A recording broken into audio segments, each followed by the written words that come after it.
Are you a corporate escapee and wasting valuable time attempting to figure challenges out on your own? Well, this podcast is for you. We bring you firsthand experiences of guests going through many of the struggles you face each and every day. We get real with no corporate BS. And now, over to your host, Paul Higgins. Hello and welcome to Corporate Escapees, the podcast that takes you behind the scenes of people who are successfully running their own businesses, hearing their war stories and motivations from making the jump from their corporate gig. I'm your host, Paul Higgins, and our guest today is someone who had a slightly different background. They worked in corporate for 6 months at Arthur Andersen, but knew they were unemployable. They then ran a brilliant agency for 12 years, sold it, and then got into helping other agencies, providing them the resources he wished he always had. This is a great interview, but be prepared for some very confronting thoughts during this. So what I'll do now is hand you over to Jason Swenk. Welcome, Jason Swenk, to the Corporate Escapees podcast, brought to you by Build, Live, Give. So we're going to get to know lots about you today, Jason, but why don't we start with something that your family or friends would know about you that we wouldn't? I guess they would tell you my favorite song to do karaoke is the Humpty Dance. Really? All right, stop what you're doing. I'm about to ruin. And how frequent is this? I haven't done it in a while, but that's my go-to song when I do karaoke. Have you ever been to the Philippines? I have not. Well, their absolute worst singer is certainly from an Australian's perspective, our best singer. So every time I go over there, they drag me into the karaoke, and I've learnt that a duet is the way to go for me. No solo. Brett, now I know that you did work in corporate for around a year at Arthur Andersen, but really then you got your own agency, and I suppose you went from your own agency into now helping agency owners with your great collective. So why don't you just take us a little bit through that journey for you? Yeah. So, I graduated college or the university in 1999, and like most people were like, oh, the internet, this is huge. And so I took a job with Arthur Andersen, and I worked for them for a whole 6 months. I literally am unemployable. And I just got lucky at the time that I started messing around with websites, and I created a website making fun of one of my friends that looked like Justin Timberlake. And so I created this website. It was called In Shit, making fun of NSYNC and us. And then it got popular, and people asked me to design websites for them and pay me. And I was like, oh my God, I can get paid for creating websites in my underwear. I'm like, cool. Now I'm giving you guys a really bad visual over the podcast. And karaoke, now you're picturing me doing karaoke at home in my underwear. That's pretty disturbing. So like everybody's tuning off now, or maybe it'll be your best one. And so I just started designing websites and started helping people, build their presence on the web. And we did that for 12 years, and built up the agency to over 100 people, and then sold it. And then, like most, I had no idea what I wanted to do next. I knew I couldn't go work for anybody, right? And I think a lot of your listeners may be at that point being like, I'm not at the point where I'm at right now. Like, I don't like this. I need to do something else. And I was just lucky enough that I had old competitors reach out and were like, how'd you work with LegalZoom? How'd you work with Hitachi? How'd you work with Lotus Cars? And just started helping them out for free. And my wife was like, why don't you create that as a business? I was like, you're a smart person. I will listen to you. Brilliant. And I always ask people, was it harder or easier than you thought, the transition from, running your own gig to then, I suppose, being more of a mentor helping others? Man, it was a lot easier doing what I'm doing now. All right. Just because I have less people. I had a lot of people that I was responsible for, and that was really kind of the first go around. I mean, I had businesses before that failed miserably, right? Like, you're like, oh, I have this idea for this beer trainer that, I did a lot of triathlon. So we did a lot of stupid stuff. So we'd create a lot of stupid companies and not work. But this go around, it was just, I think I was just more seasoned. I was more experienced, and I failed a lot. And, I was doing this one more of, creating a resource I wish I had. So I wasn't doing it for the money, even though I love money. I love making money. But it wasn't like I need to do this to survive so I could make better decisions. Yeah, look, I suppose that very much sums up my journey as well. And you talked about, managing people, and you did it for, over 12 years in your agency. What are some of the key leadership lessons you'd love to leave with us today? Yeah, two of them is if you hire the right people, you don't have to motivate them. You only have to inspire them. If you have to motivate them, they're the wrong person. And then the other one is delegate outcomes, not delegate tasks. It took me a while to learn this. Like, I used to think there was only one way to do a particular job. And if I was training someone on how to do a job that I didn't want to do anymore, I would say, this is how you do it. And it literally puts the constraints on them. And a lot of times they may look at it from the outside and be like, man, I could do this a lot more efficiently. I could actually do this a lot more better than this. But if you told me to do this specifically, I need to do it. It's my boss. I'll get fired. So then I started learning. I go, look, here's the outcome I want. Be resourceful. Figure out how to do this even better. And if you need my help, you let me know. Yeah, and I'm sure you've hired so many agency people over the years. What are some of the key little tips you've got for interviews or finding the right people in the first place? As you said, that's, one of the most important things. Well, it all comes back with your core values internally, right? So a lot of people, like, if you go back to my origin story, right, of how I started out, I was an accidental entrepreneur, right? I was an accidental agency owner. So I knew how to do something cool. Someone offered me money, and then I was reactive to the market. So I never really got clarity until much later on. And when I got that clarity, I knew what I wanted to do. I knew what I wanted to do as well. And I knew why I was doing it. Like I told you before, I was like, the reason why I'm doing this is I wanted to create a resource I wish I had. So that's my North Star. And then you have your own core values. Like, my core values, like, I believe to do more with less. I love to celebrate wins. I love to share failures. I love to teach. I love to, be innovative. And so those are core values of me internally, which are obviously going to bleed into the organization, the company that you guys are running. And you have to interview based on those. So I would ask questions. Cool. Tell me how, what do you think of innovation? Or what was a scenario that you went through that they didn't give you a lot of resources, but you were able to be resourceful? And I would be able to ask questions that way. And then also we have a fun environment. So sometimes I would show up to interviews in full race gear. Like we were joking around before, like I used to race cars. So I would literally show up in an interview, especially if it was a salesperson, like full race helmet, visor down, fire suit on.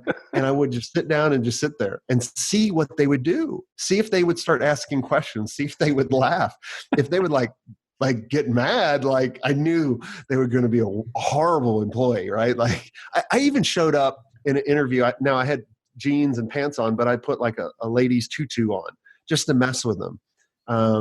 And just to see how they're going to do. And, you just test them out. Well, now you're picturing me. All right, let me give you back in your undies. I know it's undies with the tutu and race gear. Amazing. Yeah. Unbelievable. And I could see the thumbnail you're going to use for this podcast. Like, correct. I'm scared to see it. Yeah. And, I think, great insights into people. And as far as agencies, if we move sort of in the build section, you talk about, you help agencies. What do you mean by agency? Because I know it's a bit like the word strategy. It can mean so many things. Yeah, so service-based companies that their main service is around marketing or social media, digital marketing, website design, PR. If you think of Mad Men, like Don Draper, that's an agency. Great. And what do you do uniquely to help these agencies? Yeah, so I give them the systems. I show them the systems or the framework that they could use in order to scale faster, right? So, and this applies to any particular business.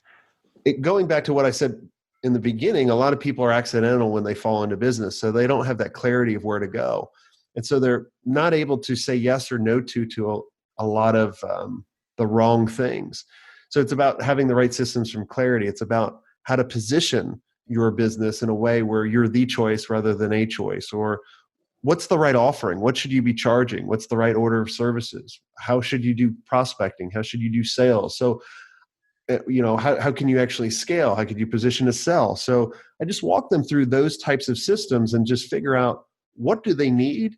And then if I can help them out, I'll give them some advice, and hopefully they're able to grow a little bit faster by seeing some of my stuff or working with me. Yeah, and look, I know you do some brilliant work on YouTube, and we'll certainly put the links to your channel in here. But you often talk about pricing. I know that's a sort of key theme for you. And how important is pricing to agency profitability? I mean, it's everything. Like, everybody always asks me, how can I be more profitable? I'm like, the first answer, and it's always the common sense, but you need to make it common practice. And the easiest way to scale is charge more. You don't have to do more work. A lot of people just think, well, my rates have been the same for years and years. And you're probably telling yourself, like, well, I'm just too busy. Well, if you constantly keep saying you're too busy and you can't do other things that can grow your business, that's a telltale sign you're not charging enough. And then you're not charging enough because you might not understand the value that you actually deliver to people. If you don't know the value you deliver, your clients probably don't know that, right? And that's a whole nother issue. But most of the time, almost every business is undercharging. Like, you're never going to lose a deal based on price. Like, if I was about to have a heart attack, Paul, I am not going to ask the doctor or the ambulance, well, how much does it cost to save my life? I'll just be like, freaking save my life. And then I'll figure it out. It's urgency, right? Yes. So if you could just think about the value to me for them operating on my heart is saving my life. That's worth billions. I'd be like, I'll figure it out. Yeah. And as far as some of the other drivers of profits, I know pricing is really important, but what are some of the other key things that you help agency owners with to improve their profit? Yeah, just getting more efficient and avoiding scope creep, right? I'm going through this right now. I'm building a house in Durango, Colorado, and we have a budget. And the builder agree, and I'll be like, oh, can we build a lighthouse here? I haven't asked for a lighthouse, but can we build a lighthouse in an airport? And he'd be like, that's kind of a little outside the scope. But what most agencies and most businesses would say, be like, sure, we could do that. And you're just saying yes to everything, trying to please people. But we don't know what it costs. We don't know it's extra. So you just need to kind of inform them, be like, hey, that's additional. We'd be happy to do it for you, but it's going to extend the timeline. It's going to extend the price that we originally told you. If you still want to do it, we'll do it. Sign here. Yeah, and agency owners, the right people to negotiate some of the prices and some of the the terms of the contract. Mm-hmm. Yeah, and scope creep. To avoid scope creep, it starts on day one. It starts from educating them, making sure you have the right price, making sure they understand the plan, making sure they're the right client for you. I always have a motto, there's no such thing as a bad client. There's only a bad prospect or a bad process. And hopefully you know which one it is. Yeah. And for you, what does 3 years look like? What's next for Jason and your great agencies? Yeah, so it's just continuing to put out the resources I wish I had for both audio, video, courses, mentoring, masterminds, that kind of stuff. Just continue to do that, but also building other companies that can support that industry as well. Like one of the companies we're building right now, it supports the major problem where think of most businesses can't find a salesperson, right? Or if they find a salesperson, they struggle with training them or managing them. So we have a whole new company coming out that just does that for agencies. So, it's just continuing to support and build the resources I wish I had. That's what we're doing. And the key, you talked about before picking the right people, obviously picking the right salespeople, critical. What are some of the key things that you look for in the right salesperson? Asking questions and being curious and being resourceful, right? Those are the most precious things for a salesperson, and being hungry too, right? You don't want to a salesperson that you pay $1 million and then you expect them to go sell stuff, you'd be like, thanks for the $1 million. I'm going to sit on my butt and do nothing. You want someone hungry. Like I always loved hiring salespeople that just bought like a fancy car or a house. Like I'm like, oh, that's awesome. They're going to be motivated. And then, being resourceful, right? So if I have a salesperson that just expects me to send them leads, like, that's not a salesperson. That's just a, person helping, taking leads and just getting fat. I want someone to be like, how can I reach Bill Gates? Like, oh, okay, I'll email him. I'll tweet him. Oh, he's not on Twitter. Okay, I'll go to his foundation. Like, how can I send him a letter? Can I send him a custom video? What does Bill like? Like, he loves blue shirts and khaki pants. Like, how can I be resourceful and get his attention? Great. And the size of agency, where's your sort of sweet spot in the size of agencies that you love to work with? Yeah, any agency under 20 million, because our agency was a little bit below that. We were at 13.1 million. But anything over 20 million, I'm not working with the agency owner. I just want to work with the agency owners. Yeah, great. And I'm assuming all independent make the decisions. Yes. Yeah, and geography based, all over the world. Over the world. Yeah, great. That's amazing. Like I did a webinar a couple hours ago. I had people in Croatia and France and Germany. Like I was like, wow, this is incredible. Yeah, look, that's what I absolutely love about now, the technology upside of, this conversation. I'm in Melbourne, Australia, and now where are you? You're normally in Atlanta, but is that where you are? I'm in Atlanta, but I also spend half our year in Colorado. Yeah, beautiful. Great. And as far as the team, so you talked about before you had, a really big team. Now who sort of supports you to run the agency? I have one other amazing person who's been with me for 4 years, Stacy, who's just the rock, the perfect person, perfect teammate, partner, everything. She's been incredible. Brilliant. And what are some of the biggest challenges for you at the moment? Just get more awareness, right? But that excites me too, right? So if I went to a conference or if everybody in the agency space knew me, that means I don't have anything to grow. Yeah. But I love getting on people's podcasts like this podcast, and people will be like, oh, we're getting on like Pat Flynn's podcast, and people are like, I never knew you existed. I never knew there was people that actually helped agencies. I'm like, oh yeah, I'm here. Like I just get so excited about it. Great. And you talk about podcasts, but what are some of the other great ways that you can create some awareness at the moment? What's working for you and for your agency owners? Well, podcasts are amazing. It's something very easy to do in order to find your voice. Like that's hard, right? When I first started out trying to do Google Hangouts, and it was just you have to worry about the lighting, you have to worry about how fat you look, you have to wear pants. Correct. You got me. Yeah, and so like I was like with the podcast, I'm like, you don't have to worry about that. You just have a conversation, and you get more used to it, and then you can kind of take that up another notch and say, oh, let me do video, and then you'll look like a Oompa Loompa in the very beginning. You'll look like an idiot. And then you'll just get used to it. And then you'll be like, oh, I don't care if I look like an idiot. I'll just keep doing it. And then you'll get better and better. Yeah, brilliant. And just before we go into the next section, what I'd like to do is mention our YouTube channel. So we'll certainly have links to Jason's because it's brilliant. But we've got a channel called Build, Live, Give where you get tips to help corporate escapees to rapidly grow. So we'd love for you to share the content with other corporate escapees and also subscribe. So Jason, next section is the live section. And what are some daily habits that you do to help you be successful? Yeah. So one really starts getting up is stretching in the morning.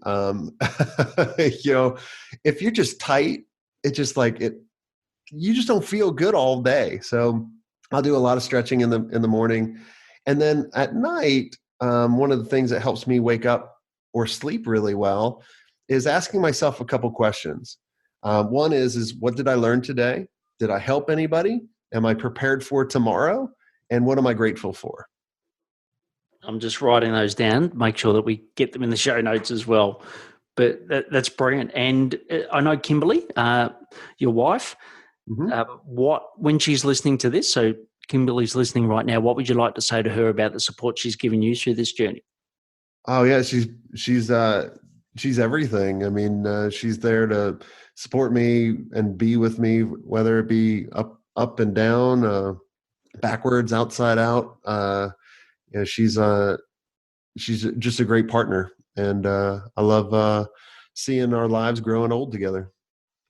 Brilliant. Well, the next section is the give section. And what's a cause or a community that you're passionate about and why? Yeah, the America's Heart Association. So, they do a lot of research around the heart and help prevent heart attacks or make more awareness around, that. So it's an organization that I give to. And the reason I got into that was my dad had a heart attack, in 2015. So 3 years ago. And, I just want to, I don't want other people going through that. So just want to, give back. Brilliant. Well, look, the last section is the action section where I'll just ask you some questions, get some rapid fire responses. So the first one is, what's your top 3 productivity tips? One is just doing it, like having a main focal point and just doing it. Another one is a software, Trello.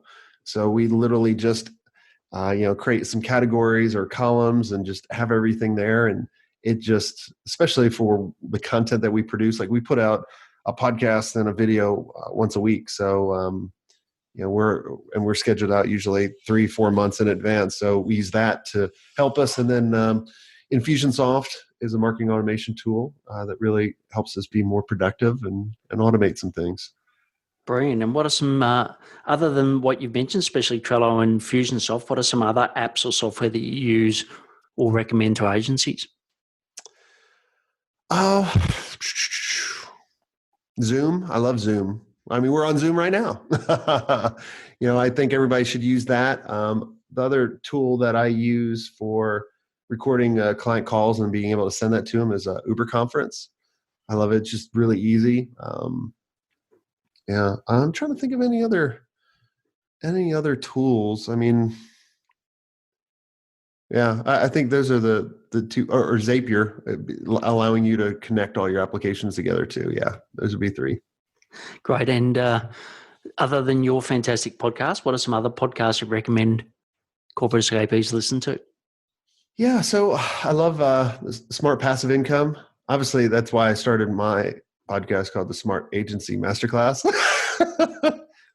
It's kind of, I stole a couple words from Pat. Yeah, well, I don't think Pat's lawyer would be listening to this. So yeah, I know. I think we're fine. Yeah, no, he'd be fine. I even told him that. I was like, I stole it. Let's see, that podcast. And then, Perpetual Traffic is another one, just for Facebook advertising and pay-per-click stuff. Yeah, and for you, we talked about before, podcast and video, et cetera, for agencies getting traffic. And I'm sort of going back a little here, but what are some? It's funny. Most agencies I talk to, I say, "How do you get clients?" And they say referral. Oh God, yeah. So what are some better answers to that? Because it just does my head in. It's like, hey, you're selling your services to get more people online, but you don't even use it yourself. Referrals aren't scalable. Yeah. So, I mean, one of the best ways is have a podcast, reach out to people you want as clients, but interview them, and then you'll create a great relationship with them. And then if you create a great relationship with them, they'll ask you what you do, and you can get a client. Like I have clients that we've walked them through a strategy this way, and they've closed 50% of the people that have been on their podcast. Amazing. Yeah. Other ways is creating a custom video using like a service like Use Loom and sending it to people personalized and say, hey, I checked out your website and noticed a couple opportunities that you may be not aware of. I want to just help you. And oh, by the way, if you want to meet anytime, let me know. All right. It's just about being human. Or just picking up the damn phone and calling someone up to help them. But you have to do a lot of research in the beginning. It's not just a numbers game. It's a human game. It's just like, how can you help someone? Brilliant. And any other parting advice you've got? Like, I think that, that was great advice, but anything else you want to leave with us today? You just got to go out and do it. Like, stop trying to make everything perfect. Stop waiting for all the stars to align. Like, I just have a phrase. I just say, just swank it. Just go do it. Like, don't make it perfect. Just just finish it. And, and then look at it and don't be afraid of failure. Like, the worst thing that can happen is just indecision. Like, failure, like, I know you guys are down under. We just had the national championship college football, which is American football. Yes. Not what you guys are doing, but and the teams that have been in it the same championship for the past 4 years. And the two things, both the winner said this. He goes, they were like, "How have you made it back to this scenario and won all these times?" He said, "Because I have one common vision I've shared with the entire team." So that's important to remember. Have one common vision, pass it on to your team. The other one said, learn from your losses and learn how to lose, and then you'll start winning more. But the people that always win, I worry about them. It's kind of like, in the States, we give out fourth, 7th, 10th, 20th place trophies. And I really worry about those people because they're used to always getting something. But when you get to the real world, you don't get nothing unless you're number one. Like, it's like you ain't first. If you're second, you're last. Yeah, well, what do they say? Where do they find dead bodies? Buried, page 2 on Google. There you go. Yes. Yeah, brilliant. Well, look, how can people find out more about you, Jason? I'll definitely have your YouTube channel, and I know you post some excellent content on LinkedIn as well, but how else are people best to find you? Yeah, there's two places. One is really easy to remember. Just go to swenk.it. So Swenk it. Swenk is spelled SWENK. That will link to all my shows. And it has a free little online course for you, for the listeners. So you can go there. And then my website is just jasonswank.com. So it's a real hard URL. Yeah, brilliant. All right, well, look, it was amazing having you on. I think, you do so much good for agencies around the world. And, great to hear your thoughts, and wish you all the best for a great year ahead. Yep, you as well, Paul. Thanks for having me on. Cheers. Thanks, Jason. I really loved that interview with Jason. He's such a character. So there's 3 key things I took out of it. One is hire the right people. He gives some great examples of the questions that he asked. Second is delegate outcomes, not tasks. I love the way that he explained that. And the third is you'll never lose a deal based on price. So what you should do right now is go and increase your prices. So I'd love to hear what you got out of this entertaining podcast. Email me at paul@buildlivegive.com, and please share it with other corporate escapees. Thank you for listening to the Corporate Escapees podcast, brought to you by Build, Live, Give. If you would like to join a community of like-minded peers, please visit www.buildlivegive.com. Until next time, thanks for listening, and be brave.